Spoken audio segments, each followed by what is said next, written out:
Good morning to our visitors, the co-chairs, International Centre for Responsible Tourism, and all our partners.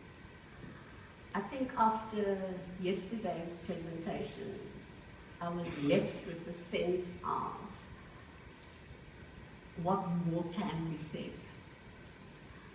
And so what I'm going to be doing is just linking the dots rather than trying to go through the journey step by step.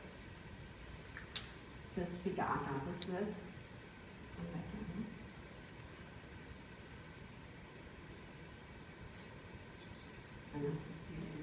There we go.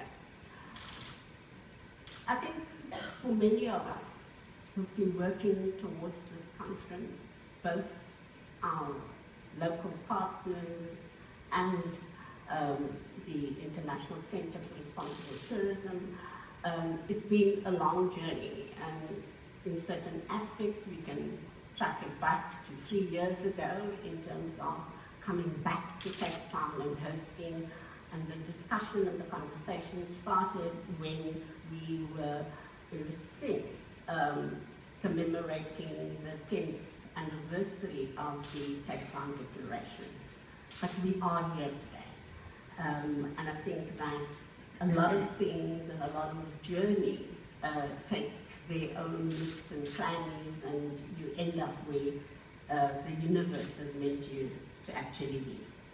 So basically what I'm going to do is, in terms of Cape Town's journey, speak a little bit around what our point of departure is, the commitment, and just dealing with the questions about how are we going to do this. We're not a responsible destination, but we're doing a lot of things as a destination. And I think for me, it's not about the city of Cape Town, but more from a destination management point of view and all the stakeholders in the destination. And then what our communication strategy led us in terms of how we communicate this message and how we share and how we get our partners on board. And then one of the levers that the city has been using in terms of ensuring that we meet the tourism vision, the tourism targets, and also bringing people to the destination in a responsible way. So here we go. 2009, Cape Town as a city won in the best destination category. And a large part of that was, the point of departure was that we needed to make a commitment. It needed to be a whole of government approach, and it had to be stakeholder driven. And the charter wasn't only signed with industry partners and associations back then in 2009, but we had our big icons recommit to responsible tourism. As you can see here, the Big Six was signing with the mayor, making that commitment towards responsible tourism.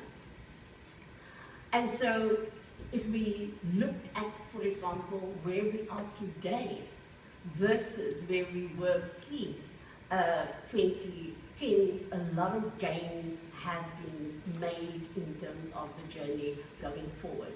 We cannot discount the impetus and what we gain because of events, and particularly in terms of the 2010 FIFA World Cup, where we were in a position to address some of the challenges that we face. One of those challenges were around destination access, having public transport, reliable public transport, from, for example, our important attractions from the airport, and gave birth to the My City bus service. That has changed the patterns in terms of movement within the city, in terms of nightlife in the city, and addressing issues around congestion on our roads. We then said, but how are we going to know that we are being responsible? And we were fortunate in that we had businesses, industry actually volunteered to come on board and figure out with us how we're going to do this. And we named this initiative the Responsible Tourism Pilot Project. And it was all just about how are we going to raise awareness with industry, how are we going to begin to measure. And the best people to guide us in that regard, we felt, were the people who are actually doing it on a daily basis, the actual businesses. So we went in there and with all good intentions in terms of templates and people having to determine what their baseline is and the spreadsheets and whatever. And from many corners, for some people, people were saying, Nombulelo, this is not going to work. These templates are intimidating. Others were saying, but we're already doing this. And so one of the things was to actually get the individual participants, the individual businesses, making commitments for their own businesses and pledging. And we had a lovely occasion where everybody was signing charters and committing to responsible tourism in their businesses. And since that, we've seen progress, not consistent throughout with everybody because the participants were very diverse. Some were meals businesses, some were accommodation, some were tour operators, because that was part of the challenge. How do we say the sector is responsible, so what are the things we're going to put in place for the various components of the sector? But we began to see it take up.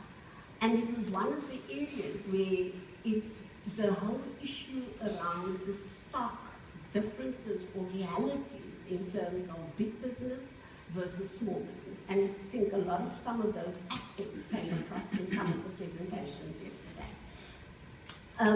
When we started measuring, again, the issue was, right from the beginning, people were saying, we're not going to get this right. People don't want to disclose information. Worse, if it's government giving them templates and say complete, they're not going to give you the information. So the people who were reporting could have been less than 50% of the participants. But what we were beginning to see from the information that were coming in, and here, for example, this was just an extract, and I think this was prompted by Harold yesterday because he kept on saying, they will tell us what about the savings, what about the impact, etc. But already then, in 2012, from that group, because there was a lot of energy in the beginning, the pilot started in 2011, so there was a lot of energy, and we began to see an average of 9.1% water use per bed night in terms of savings, 17.5% less electricity consumed, 27.5% less waste generated, and so on. But also the awareness that was being raised around that. All of a sudden, in the beginning, we had general managers who had bins that was in their own offices where they were separating. And then the lady who comes in the morning comes with one single bag and dumps everything in the bag. And so that whole process around education was beginning to happen. So they moved from being frustrated in terms of their own efforts to a point where they realized, we need to start here. We need to start with the start. And so this, even the participants themselves, we, through this pilot, created a whole community of businesses who started sharing. So you find that some of the small businesses, because they didn't necessarily have access to all the technology and gadgets, but they were sharing the back-to-basic methods towards saving water, towards how they defrosting in terms of the produce that they were using, and even how they were using suppliers or projects within communities that were growing vegetables and organic practices. So the message began to move from what was happening in the various businesses. It was also within the businesses to the staff, and the staff taking the messages home and beginning to implement the things that they were doing at work in their own homes, and then broader in the communities. And so there was being a whole movement in terms of even the community now, where we see a lot in the informal parts of the city where there are communal taps. And so slowly people are beginning to notice that the tap is dripping, or somebody's doing washing, and the basin is under the tap, and the water is running, and having a conversation on one side, and the water's running out down the road, and somebody's saying, but you can't do that. And so it was beginning to bring that sort of awareness throughout. And so in terms of the communication strategy, the most obvious things obviously were to have collateral, but to be able to share people's stories. So the collateral was also beginning to speak to what people were raising via the pilot. Where do we find this? Where is this information? But also making the linkages to what was happening in other sort of, not necessarily in the tourism department only, but what was being done by colleagues in utilities, what was being done in environmental resource management, and bringing this material to people, or drawing their attention to the existence of these materials. The city had a wonderful, a smart handbook that addressed issues around conservation, energy, water, and all those sorts of things. So those linkages were beginning to land with people. And so even how people then began to look at the visitor journey, and also what the impact was in terms of where people were going into communities, but what is it that is happening in those communities when people arrive there. And so there's been a lot of talk around township tourism, the notion of township tourism, and we also began to question how responsible is township tourism. And I think that the awareness just generally is beginning to spread beyond the tourism sort of discourse, where now young people, ordinary people, and I think a month ago or so, there was something on social media around the fact that visitors are taken into communities, and tour operators walk then these visitors through people's homes. So they walk in the front door, hello Gloria, oh we've got people from Germany, and they're walking through the house, and everybody's doing what they were doing. And so there was this skit on social media about this tour group being taken to Constantia, one of the affluent, and that generated quite a lot of debate in terms of what's happening. So communities had to be part of the agenda about how they engage with the tourist experience. And we see, and some of the visuals yesterday were around projects, for example, in Gauteng. We have a similar here in Cape Town, Nombulelo, where people are opening their homes as galleries, and people coming to see artwork and the walking tours, etc. And also how communities are beginning to own their city, to own their spaces, and we're beginning to see the adoption of the concepts around, for example, open streets. The picture down there is in Langa, where people were having open streets, beginning to spread, started in the city. And so we're beginning to see the movement around, in some areas, very sort of bold moves, in other areas, very subtle and not necessarily tagged as responsible tourism. And then also, Lady Tamba mentioned the project, and we probably will speak about it. But I think the message here is to say that when we talk about universal access in tourism, being inclusive, because universal access doesn't only speak to people with special needs, it also is a benefit to, for example, people who travel with bags on wheels, or pregnant people walking with children, etc. So it benefits, and it's a community.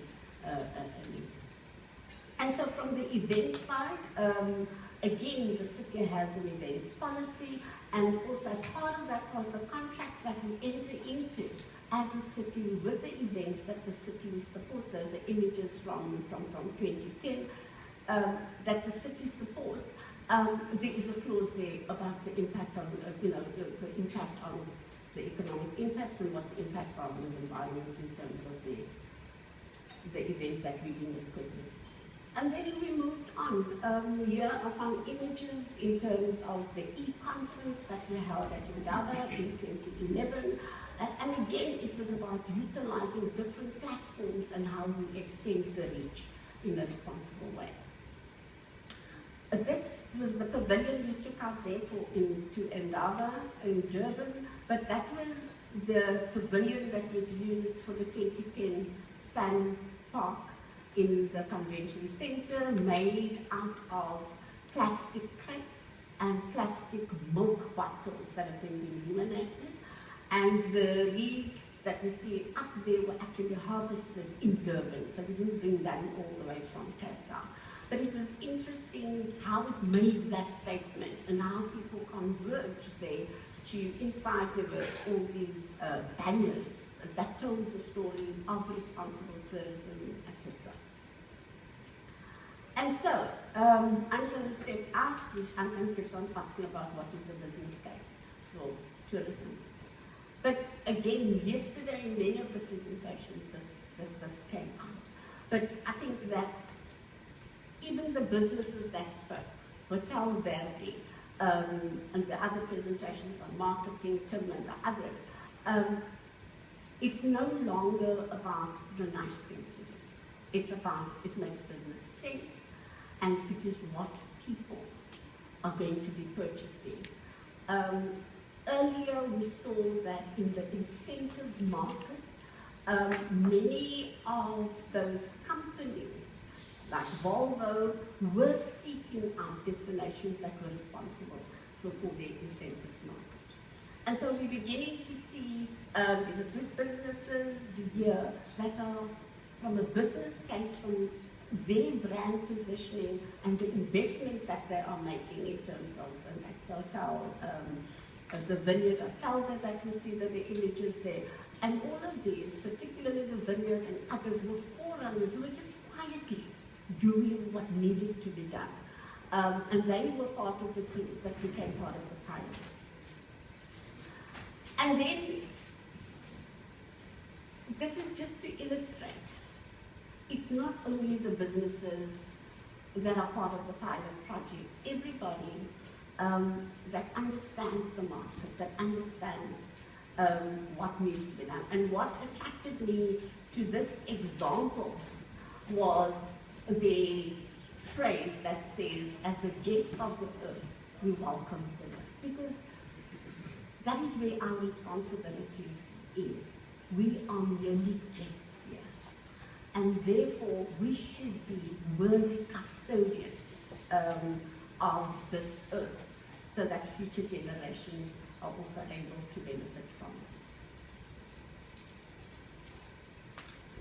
And of course, with Hotel Verde, we couldn't speak about Cape Town's journey without mentioning the gold winners at Hotel Verde and their story and the V&A waterfront. And after all your, the issues you were raising, Harold, in terms of what is the impact on job creation, I went searching, and in January, the V&A waterfront published this. And again, it tells us that businesses are recognizing that that is part of their brand image, and they making these, and they declaring, and they actually did an independent economic impact assessment, and it looked at, for example, the contribution to GDP. It also speaks to the visitor numbers and the growth that they were experiencing. But I think for us, the significance around the waterfront is that, yes, it is one of the most visited attractions in our country, but those numbers are boosted by local people. And so one begins to see how tourism drives the economy and just the experience of this destination for local people. We often get asked in communities, and some of my councillors in the portfolio committee would raise this issue about, bringing, how does tourism impact on their constituencies in their wards. And I always use this example that I said, everybody who works in the Vienna waterfront or works at the Hotel Verdi or works at the Radisson or Sea Point, not everybody lives in the waterfront. Most of the people who work at these places don't live there. They are dispersed to Cape Town and they therefore benefiting from tourism. And so one can go on in terms of, making those kinds of examples for people. And so yes, this logo, this platform is about responsible Cape Town. It's about the partnership.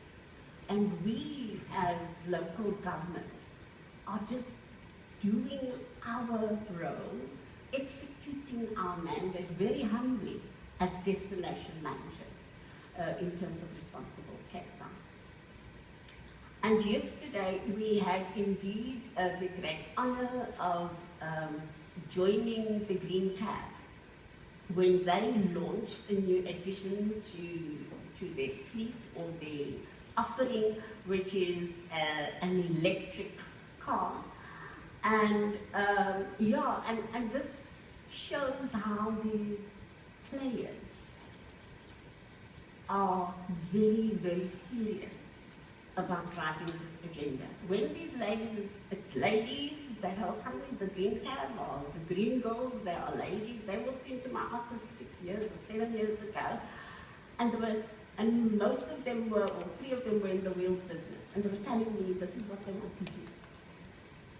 And I looked at these women, and I'm not sure whether I was blown by the vision and the task that they were wanting to tackle, or whether it was the technology that they were explaining that I was not getting. And not that I understand it today, but at least I think the electricity one seems a bit simpler too. So the vehicle is in the exhibition hall on the floor there, so you can walk by and go and see this. Yes, and congratulations to the Green Ladies, to the Green Cab.